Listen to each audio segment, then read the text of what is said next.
Hi, it's Marion here, and I'm a speech pathologist from Speech Pathology. And today I wanted to share with you two things that we love parents to know about the term speech delay in toddlers.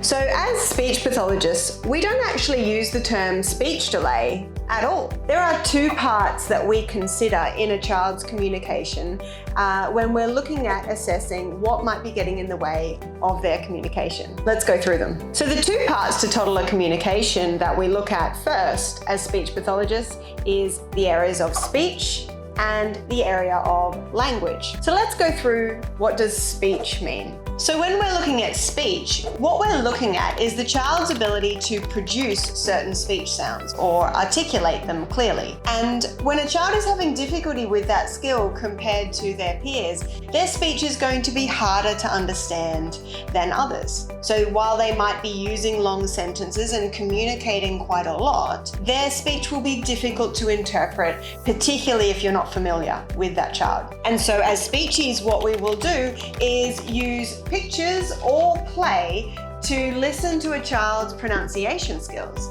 And then we compare the speech that we're hearing with what we typically expect for that child's age. Now, of course, as children are growing and developing, they continue to improve their speech clarity skills right from infancy all the way up to at least 6 or 7 years of age.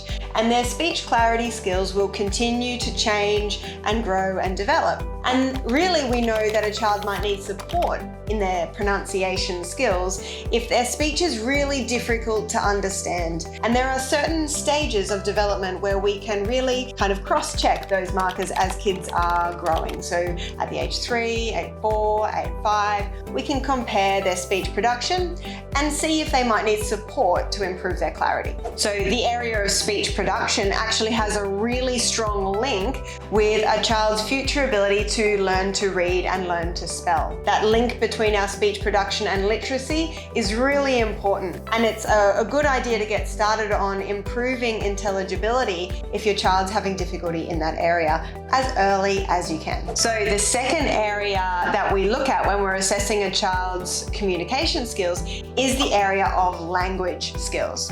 Now, language is different to speech clarity. Language is all about understanding and processing language that we hear in our environment, as well as the ability to express language as well. So to be able to speak in sentences and communicate messages, regardless of how intelligible that language is. Some parts of language that we might look at include sentence production, understanding sentences, ability to use grammar, vocabulary, and also the ability to use language for different reasons, like explaining, persuading, or telling stories. At different ages, we might use a play-based assessment to assess language in the earlier years, or a more structured book-based assessment for children that are a little bit older and heading on their way to school. And again, that helps us understand the areas of strengths or difficulty that children might be having relative to what we typically expect in that age range. When looking at language, speech pathologists want to look at how a child is communicating across lots of different environments. So we will ask questions around how they're communicating at home,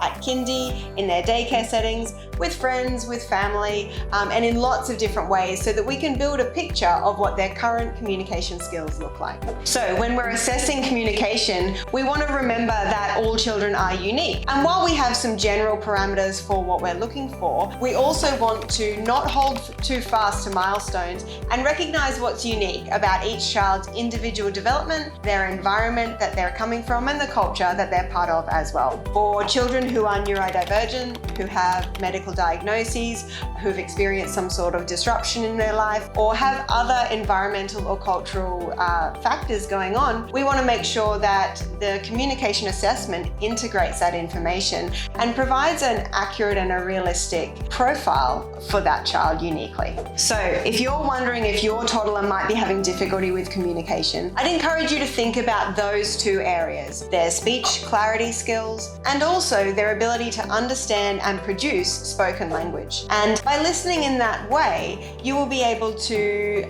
give a bit more direction or understand your own concerns a little bit more, and therefore have more information to decide whether you need support in helping that area to grow and develop the way that you want it to.